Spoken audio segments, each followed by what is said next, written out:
नमस्कार, मैं शिवानी लोकवाणी पर आपका स्वागत करती हूँ। आइए रूबरू होते हैं भीलवाड़ा से। राजकीय माध्यमिक विद्यालय राजेंद्र मार्ग के विद्यार्थियों ने भारत सरकार द्वारा चलाए जा रहे स्वच्छ सर्वेक्षण के तहत जिंगल, मूवी, पोस्टर, ड्राइंग, भित्ति चित्र, नुक्कड़ नाटक प्रतियोगिताओं में भाग लेकर अपनी सृजनात्मक प्रतिभा का प्रदर्शन करते हुए अपनी मौलिक प्रस्तुतियां उजागर की। उक्त प्रतियोगिताओं के प्रारंभ में संस्था प्रधान श्यामलाल खटीक ने विद्यार्थियों को अपने उद्बोधन में कहा कि स्वच्छता हमारे जीवन का मूलभूत आधार है। व्यक्तिगत स्वास्थ्य, सामाजिक स्वास्थ्य को बनाए रखना हमारा दायित्व है। हमें अपने घर, मोहल्ला, विद्यालय या कार्यस्थल को साफ सफाई से रखना है तथा कचरा इधर उधर नहीं फेंके बल्कि कचरा पात्र में ही डालें। प्रतियोगिता प्रभारी रामप्रसाद मांडविया ने बताया कि नुक्कड़ नाटक का आयोजन नगर परिषद के बाहर चौराहे पर बहुत ही आकर्षक एवं रोचक शैली में प्रस्तुत किया। आने जाने वाले राहगीरों ने बहुत ही उत्सुकता से इसको देखा। नुक्कड़ नाटक की संयोजक सरोज त्रिवेदी ने चंग, ढोल, मंजीरे में अच्छे भाव भंगिमा के साथ प्रस्तुत कराया। कार्यक्रम में पार्षद विजय लड्ढा ने विद्यार्थियों को स्वयं व आसपास के वातावरण को स्वच्छ बनाए रखने का संदेश दिया। विद्यालय के पारी प्रभारी भागचंद सोमानी ने बताया कि भित्ति चित्र प्रतियोगिता में छात्र अमित जांगेड़, प्रियांशु टेलर, मनीष शर्मा का कार्य सराहनीय रहा। वहीं पोस्टर प्रतियोगिता में छात्र चिराग प्रजापत, आयुष थूलिया, आयुष मारू के पोस्टर चयनित हुए। नुक्कड़ नाटक कक्षा 12D के विद्यार्थियों ने प्रस्तुत किया। कार्यक्रम को सफल बनाने में व्याख्याता अशोक जेतलिया, राजेश कुमार शर्मा, अमीन खां, प्राध्यापक शारीरिक शिक्षक केसरीमल खटीक का विशेष सहयोग रहा।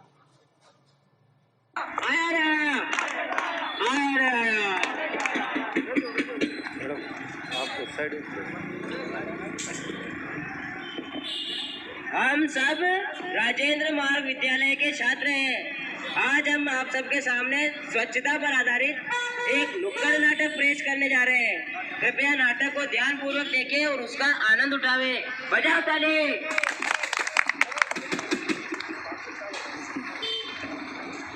आओ आओ, मिलकर ये कसम खाएं, गंदगी को जड़ से मिटाएं। आओ मिलकर स्वच्छता अपनाओ, देश को विकास के पथ पर आगे बढ़ाओ। सही बात है, गांधी जी के सपनों का देश बनाएंगे। देश में हर जगह पर स्वच्छता फैलाएंगे। कोरोना की तीसरी लहर की आशंका के बीच कोरोना के नए वेरिएंट ओमिक्रॉन को लेकर भीलवाड़ा का मुख्य चिकित्सा विभाग अलर्ट पर है। भीलवाड़ा के उप मुख्य चिकित्सा एवं स्वास्थ्य अधिकारी और आरआरटी प्रभारी डॉक्टर घनश्याम चावला से हमारे लोकवाणी संवाददाता प्रहलाद तेली ने कोरोना के बचाव व तैयारियों को लेकर खास बातचीत की। देखें ये रिपोर्ट। कोरोना की तीसरी लहर के बीच ही विदेशों सहित देश में भी ओमिक्रॉन जो कोरोना का तीसरा वेरिएंट है, इसने अपनी दस्तक दे दी है। और अगर अलग से अगर बात करें तो भीलवाड़ा भी कोरोना से अभी अछूता नहीं है, क्योंकि भीलवाड़ा के अंदर भी अभी एक एक्टिव केस है। कोरोना अभी गया नहीं है। कोरोना को लेकर आरआरटी टीम या चिकित्सा विभाग की क्या तैयारी है और किस प्रकार हम जो एक तीसरे लहर की जो एक अंदेशा बना हो उससे कैसे बचाव करें, आइए इसी के अधिक जानकारी के लिए अभी हम आए हैं आरआरटी टीम प्रभारी और deputy CMHO doctor Ghanshyam Chawla साहब के पास। इनसे इसी बारे में अधिक जानकारी लेते हैं। जी सर, तीसरी लहर का अंदेशा है, साथ ही एक कोरोना का नया अपडेट वर्जन कह सकते हैं या नया वेरिएंट है, ओमिक्रॉन भी दस्तक दे चुका है। तो सर किस प्रकार इससे बचाव करें और जो चिकित्सा विभाग की जो आपके नेतृत्व में जो टीम काम कर रही है उसकी सर क्या तैयारी है? बिल्कुल सही कह रहे हैं आप प्रहलाद जी। फर्स्ट लेयर में जितना आदमी डरा हुआ था, जिसने पूरा पालन किया था, मास्क, सैनिटाइजेशन, डिस्टेंसिंग वगैरह का सबका पालन किया था, और सेकंड लेयर में उसका जो है जो जब आई थी तो इन बिटवीन बिल्कुल लापरवाही बरती गई थी और उसका जो है खामियाजा पूरी जनता को मिला है और उसमें मोर्टिलिटी बहुत ज़्यादा हुई है। और सेकंड लेयर में जो डेल्टा वेरिएंट था उसने वास्तव में मोर्बिडिटी बहुत ज़्यादा की है। लेकिन ये जो थर्ड वेरिएंट जिसके लिए आप कह रहे हैं कि ओमिक्रॉन जो है, ओमिक्रॉन के बारे में अभी डिटेल्ड जानकारी पूरी अभी गाइडलाइन भी नहीं आई है। लेकिन ये जो है कह रहे हैं कि ये जैसे भी अभी साउथ अफ्रीका वगैरह में आया हुआ है, दूसरे कंट्रीज़ में भी आया हुआ है और दूसरे कंट्रीज़ ने अपनी सारी फ़्लाइट्स वगैरह भी कैंसिल की है। और जो जिस कंट्री के अंदर जो अलाउ है वो फ़्लाइट्स, उन पे भी एयरपोर्ट के अंदर ही बहुत ढंग से काउंसलिंग की जा रही है, टेस्टिंग की जा रही है और क्वारंटाइन वाली फैसिलिटी की जा रही है। तो इंडिया के अंदर जो है, जैसे कि हमारी गाइडलाइन, हमारा जो स्टेट से आता है ऑर्डर, तो उसमें हमें भी मैसेज मिला है कि आपके जैसे कि 9 हमारे जो है आउट ऑफ कंट्री से आए हैं, जैसे कि दुबई से आए हैं और ऑस्ट्रेलिया से आए हैं, तो हम उनकी तुरंत आज टीम को भिजवा करके और उनसे कांटेक्ट करके और उनकी जो हम रैपिड एंटीजन टेस्ट, एक तो तुरंत ही वहाँ पे पता पड़ जाएगा कि ये पॉजिटिव है या नहीं है, और उसके बाद RT-PCR लेंगे। अगर वो बाय द वे इन दोनों में पॉजिटिव आते हैं तो जीनोम सीक्वेंसिंग के लिए हम उनको भेजेंगे।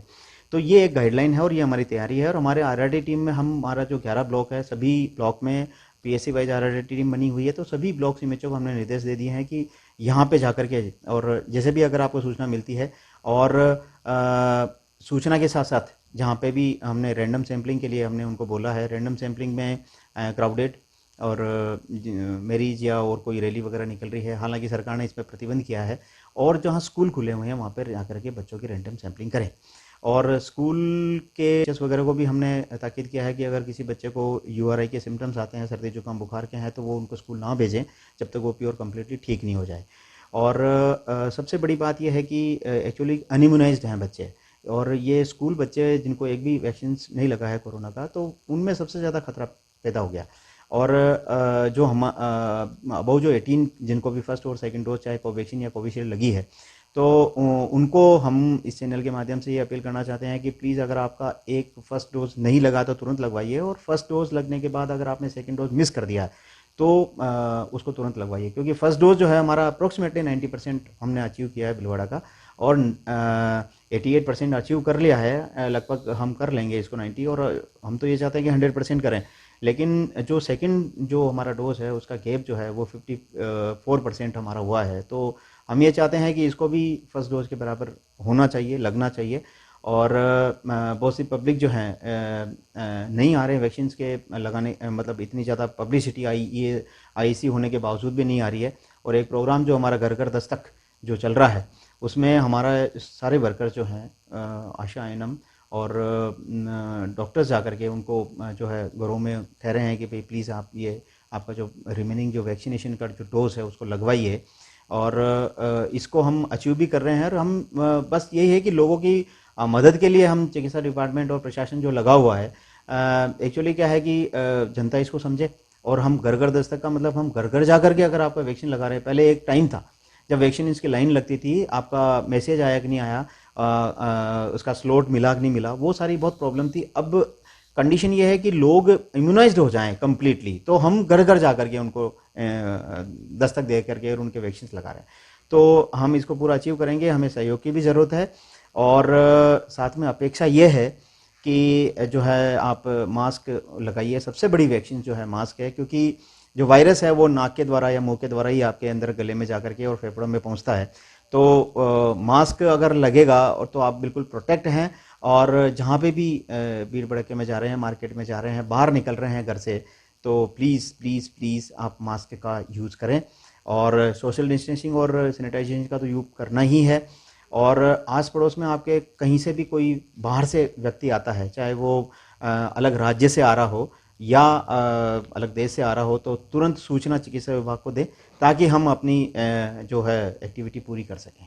Thank you. बिल्कुल, तो ये थे RRT टीम प्रभारी और deputy CMHO doctor Ghanshyam Chawla, जिन्होंने बताया कि मास्क लगाकर ही हम जो कोविड है या कोरोना की जो ट्रेजेडी है इनसे बच सकते हैं। साथ ही जिस तरह इन्होंने एक आम दिल से अपील की, हम भी अपने लोकल चैनल के माध्यम से अपील करते हैं कि जो कोरोना के बचाव के लिए मास्क, सैनिटाइज और कम से कम भीड़ में जाएं, ताकि जो कोरोना का जो एक डर है या जो एक ट्रेजेडी है, त्रासदी है, इससे बचा जा सके। लोकवाणी के लिए मैं भिलवाड़ा से प्रहलाद तेली। आज देश भारत पाक के बीच वर्ष 1971 में हुए युद्ध की स्वर्ण जयंती मना रहा है। इस मौके पर लोकवाणी टीम ने 1971 भारत पाक युद्ध में बांग्लादेश में अपना जौहर दिखाने वाले राजपुताना राइफल से वीर योद्धा नायक नरबे सिंह भाटी से विशेष चर्चा की। भिलवाड़ा के शास्त्री नगर में रहने वाले नरबे सिंह भाटी 1971 ही नहीं बल्कि 1962 व 1965 में हुए युद्धों में भी भाग ले चुके हैं। मूल रूप से अजमेर जिले के खरवा के रहने वाले नरबे सिंह भाटी अभी भिलवाड़ा के शास्त्री नगर में रह रहे हैं। उनके पुत्र राजेंद्र सिंह भाटी RCM में जनरल मैनेजर के पद पर कार्यरत हैं। नरबे सिंह राजपुताना राइफल्स में नायक रह चुके हैं। उन्होंने 1971 का भारत पाक युद्ध की आज स्वर्ण जयंती है, और आज इस मौके पर हम मौजूद हैं उस वक्त के तत्कालीन राजपुताना राइफल्स के नायक नरवे सिंह जी खरवा के साथ, जिन्होंने उस वक्त इनकी जो बटालियन थी राजपूताना राइफल कलकत्ता के पास मौजूद थी और वहीं से इनको बांग्लादेश की ओर कूच करने का आदेश मिला था। और इन्होंने 1971 का जो भारत पाक युद्ध था उसके अंदर इन्होंने भाग लेकर अपना जौहर दिखाया था। और इसी विजय गाथा को आज हम इनकी जुबानी सुनना चाहते हैं। इसी टाइम रात को सूचना मिली, बटालियन तैयार हुई। पहले सबसे पहले तो हमारे मंदिर जाते हैं, मंदिर के पंडित जी है वो अपने भजन बोलते हैं और सब तैयारी के उसी टाइम वो आदेश मिल जाता है कि तैयारी अपना आप सब हथियारों को लेने के लिए कोर्ट पे जाते हैं। कोर्ट का दरवाज़ा खुलता है, हथियार अपना अपना लेके और फिर आगे एडवांस करते हैं। इस युद्ध की अगर बात करें 1971 में युद्ध हुआ था भारत बांग्लादेश का, उस वक्त आप कहाँ मौजूद थे, आपकी बटालियन कहाँ थी? डिस्ट्रिक्ट कलकत्ता के आसपास थी जी। फिर कैसे आदेश मिले? एकदम यहाँ लड़ाई का आदेश मिलता है, बिगल बजती है, बिगल के ऊपर सब इकट्ठा हो जाते हैं, फटाफट बगाबग। ठीक है। फिर कितने दिन तक का युद्ध हुआ, कहाँ पहुंचे फिर आप उसमें? फिर लड़ते लड़ते 2-3 दिन लगे, फिर ढाका पहुंचे हम। ढाका में फिर उनको सबको रेस्ट किया, उन्होंने सरेंडर कर दिया कर्नल ने। सरेंडर के बाद में फिर ढाका में ही रहे, मस्जिद में, खूब लंबी चौड़ी मस्जिद है ना। उस वक्त और अब जो सफ़र है कैसा अनुभव करते हैं? क्योंकि अब एक हथियार भी है और बहुत सारे सेना ने भी बहुत सारी अपनी खुद की एक जो हथियारों की प्रोडक्शन शुरू कर दिया है। उस वक्त की स्थिति अब की अगर मानते हैं तो कैसा क्या चेंज मानते हैं? नहीं, ठीक रहता है वो तो। हथियार अपने पास ही रहते हैं, हथियार लड़ाई के अंदर राइफल अपने पास ही रहते हैं, ड्राइवर हो कोई भी हो, हथियार तो साथ ही चलेगा। बिल्कुल। तो ये थे तत्कालीन लांस नायक नरेप सिंह खरवा, जिन्होंने 1962 और 1965 और 1971 तीनों युद्धों में भाग लेकर जो भारतीय सेना के कंधे से कंधा मिलाकर इन्होंने 3 जो युद्ध थे उस वक्त के लड़े। और साथ ही जिस प्रकार इन्होंने बताया कि 1971 के अंदर करीब 3 महीना ये बांग्लादेश के में रहकर जो भारतीय सेना के साथ कंधे से कंधा लड़ाकर जो पाकिस्तान की जो सेना थी उसको घुटने टिकाए। लोकवाणी के लिए मैं बिलड़ा से प्रहलाद तेली। आई बैंक सोसाइटी ऑफ राजस्थान ने भिलवाड़ा के Lions eye hospital Subhash Nagar में आई बैंक स्थापित किया।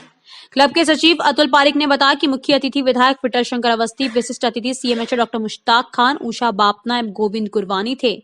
आरएल नौलखा, आरपी बल्दवाद, जेके बागतोड़िया, प्रियेश जैन व आई बैंक प्रभारी राकेश पगारिया ने आई बैंक के बारे में जानकारी दी। एसपी आनंद, सुनील अग्रवाल, सुरेंद्र जैन, डीआर मुंद्रा, एसए लड्ढा, ललित सांखला, भूपेश सामर उपस्थित थे। कार्यक्रम का संचालन मधु काबरा ने किया। कोरोना काल में मैंने एक अनुभव किया कि पैसे का वैसे 400, 500, 1000 रुपए का कोई महत्व होता नहीं है, लेकिन जब सब काम ठप हो गए थे और लोगों को खाने पीने की चीजों की आवश्यकता थी, तो हमने बैठ के सोचा कि अब क्या करना चाहिए। तो 455 रुपए का एक किट बना। 455 रुपए कितने होते हैं, लेकिन उससे एक परिवार का 15 दिन का जो कॉर्डिया इकट्ठे किए हैं वो मैं आपको बताना चाहूंगी। काफी अच्छी संख्या में हमने काम किया है। हमने अभी तक 1217 कॉर्डिया इकट्ठे किए और 930 डॉक्टर। जानकारियों का सिलसिला यूं ही जारी रहेगा। अभी लेते हैं ब्रेक। देव गार्डन रिसोर्ट नियर सोना resort, Sanganer road, Bhilwara. Mobile number 9782048919, 7568952871, 22 AC furnished room and 1 hall, 20,000 square feet garden, well parking facility nearby city, a complete solution of marriage, complete event room facility, economic charges.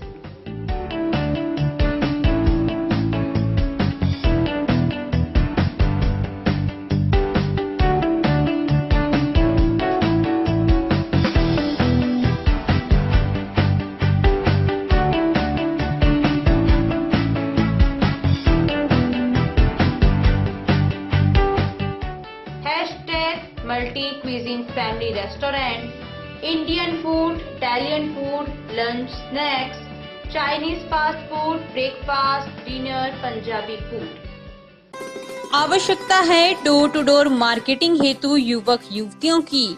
अपने biodata photograph के साथ संपर्क करें। Radiant Digitech network private limited, Lokpani office, Mahila Ashram school के पास, पानी की टंकी के सामने, शाम की सब्जी मंडी, भिलवाड़ा। Mobile number 9214437817। समय सुबह 10 बजे से शाम 5 बजे तक।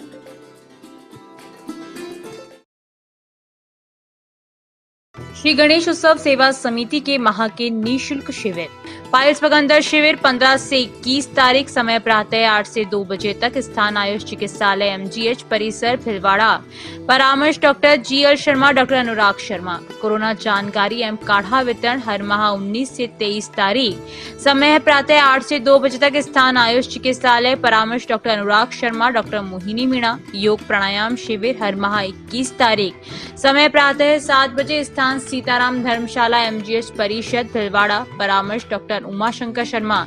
पथरी रोग शिविर 25 से 30 तारीख। समय प्रातः 10 से 2 बजे तक। स्थान गैलेक्सी क्लिनिक, मोती बावजी के पास, सांगानेर रोड। परामर्श डॉक्टर किरण शर्मा। श्वास, पुरानी खांसी, जुकाम शिविर 27 से 28 तारीख। समय प्रातः 8 से 2 बजे तक। स्थान आयुष चिकित्सालय MGH परिसर, भिलवाड़ा। परामर्श डॉक्टर अनुराग शर्मा, डॉक्टर मोहिनी मीणा।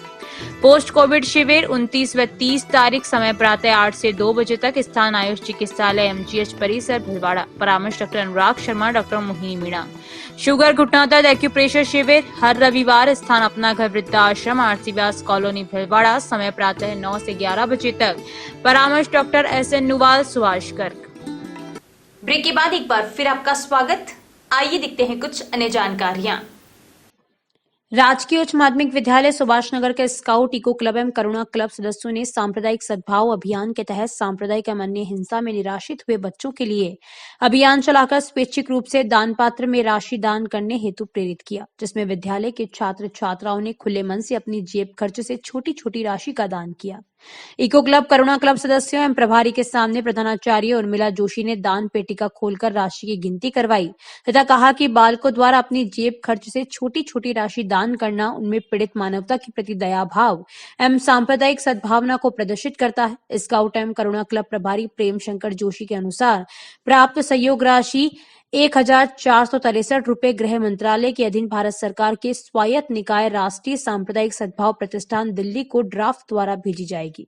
अभियान के तहत बालकों में करुणा, प्रेम, दया एवं सांप्रदायिक सद्भाव उत्पन्न करने हेतु सांप्रदायिक सद्भाव एवं राष्ट्रीय एकता विषय पर निबंध एवं पोस्टर प्रतियोगिता का आयोजन किया गया, जिसमें पोस्टर में खुशी गवारिया प्रथम, निखत शेख द्वितीय एवं कात्यायनी माणमिया तृतीय तथा निबंध प्रतियोगिता में परीक्षित लक्ष्यकार प्रथम, पलक सुवाल का द्वितीय, खुशी प्रजापत तृतीय स्थान पर रही। इनके पोस्टर और निबंध राष्ट्रीय सांप्रदायिक सद्भाव प्रतिष्ठान दिल्ली को भेजे जाएंगे, जहां से चयनित पोस्टर निबंध को राष्ट्रीय स्तर पर सम्मानित किया जाएगा। श्री गणेश उत्सव प्रबंध एवं सेवा समिति द्वारा केशव हॉस्पिटल और वृद्धा आश्रम अपना घर में रविवार को शुगर, घुटना दर्द, एक्यूप्रेशर शिविर लगाया जाएगा, जिसका समय सुबह 9 बजे से 11 बजे तक रहेगा, जिसमें डॉक्टर सत्यनारायण नुवाल, डॉक्टर सुभाष अग्रवाल व डॉक्टर श्याम सुंदर पारिक सेवाएं देंगे। अध्यक्ष दलाल समदानी ने बताया कि सभी रोगियों को निःशुल्क दवाइयां दी जाएगी। समय पर आकर अपनी बीमारियों की जांच करवाकर उचित दवाइयां लें। कृषि क्षेत्र में वैज्ञानिक पद्धति अपनाकर एवं जैविक कृषि को अपने जीवन का अंग बनाने हेतु नेहरू युवा केंद्र भिलवाड़ा द्वारा जैविक कृषि पर उद्यमिता विकास प्रशिक्षण का शुभारंभ कृषि विज्ञान केंद्र भिलवाड़ा में किया गया। जिला युवा अधिकारी सुमित यादव ने बताया कि कार्यक्रम के मुख्य अतिथि कृषि विज्ञान केंद्र भिलवाड़ा के अध्यक्ष एवं वरिष्ठ वैज्ञानिक डॉक्टर CM यादव रहे। कार्यक्रम की अध्यक्षता नेहरू युवा केंद्र संगठन के पूर्व क्षेत्रीय निदेशक डॉक्टर श्रीनिवास आचार्य ने की एवं कार्यक्रम के मुख्य वक्ता शिष्य विज्ञान वैज्ञानिक डॉक्टर KC नागर रहे। सभी अतिथियों और मुख्य वक्ता ने अपने विचार व्यक्त करते हुए जैविक कृषि को अपनाकर स्वास्थ्य बचाने एवं मिट्टी की उर्वरक क्षमता बढ़ाने हेतु इस पर प्रशिक्षण का अहम योगदान बताया। इस प्रशिक्षण के प्रशिक्षक शुभम ओझा ने बताया कि यह प्रशिक्षण 3 माह का होगा, जिसमें 25 प्रशिक्षणार्थियों का चयन किया गया है, जिन्हें वर्मी कंपोस्ट, बायोगैस प्लांट, जैविक उर्वरक, जैविक कीटनाशक, जैविक तरीके से उद्यमिता विकास के साथ साथ FPO निर्माण एवं जैविक प्रमाणीकरण का प्रशिक्षण दिया जाएगा। कार्यक्रम में नेहरू युवा केंद्र के अकाउंट अधिकारी जगदीश चंद्र शर्मा, आरती ओझा, शिव जोशी, पूजा ओझा आदि उपस्थित रहे। BHM एग्रीजेनेटिक प्राइवेट लिमिटेड कंपनी के द्वारा सिहाना गांव में किसान संगोष्ठी आयोजित की गई, जिसमें कंपनी के प्रतिनिधि राजकुमार कुमावत ने किसानों को रबी में बुआई जाने वाली फसलों के बारे में जानकारी दी।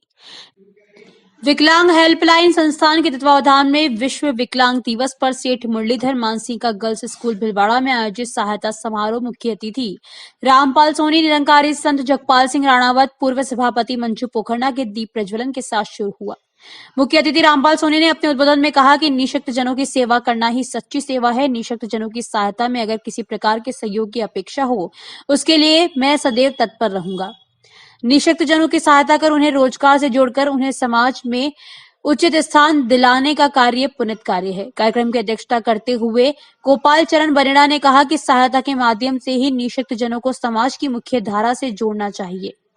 कार्यक्रम में फट चित्रकार रक्षित टांक को सम्मानित किया। जानकारी देते हुए विकलांग हेल्पलाइन संस्थान के संस्थापक अध्यक्ष फेरू सिंह टांक ने बताया कि कार्यक्रम में विशिष्ट अतिथि शहर कोतवाल डीपी दादीश, पूर्व सभापति मंजू पोखरना, अनिल गर्ग, कांति जैन, कैलाश काबरा, केएल गिल्होत्रा, ओम प्रकाश सैन एवं अतिथियों की उपस्थिति में चयनित निशक्त जनों एवं विधवा महिलाओं को स्वरोजगार हेतु 25 सिलाई मशीनें निःशुल्क दी गई तथा 5 निशक्त जन जोड़ों व 10 प्रतिभावान छात्राओं को सम्मानित किया गया व 50 कंबलें जरूरतमंदों को वितरित की गई। कार्यक्रम में नागेंद्र सिंह जामोली, मदन मोहन त्रिपाठी, नारायण सिंह चारण, सत्यदेव पाराशर, हिम्मत सिंह गहलोत, पार्षद इंदु बंसल, भगत प्रजापत, कैलाश शर्मा, प्रिंसिपल आशा लड्ढा, अलका त्रिपाठी आदि उपस्थित थे। दानदाता उद्योगपति रामपाल सोनी, सोना प्रोसेस के अनिल गर्ग, हर्ष प्रदीप सिंह हमीरगढ़, डॉक्टर वीरभान चंचलानी थे। कार्यक्रम का संचालन कबीर राम निवास रूनी राज ने किया। अभी के लिए इतना ही। धन्यवाद।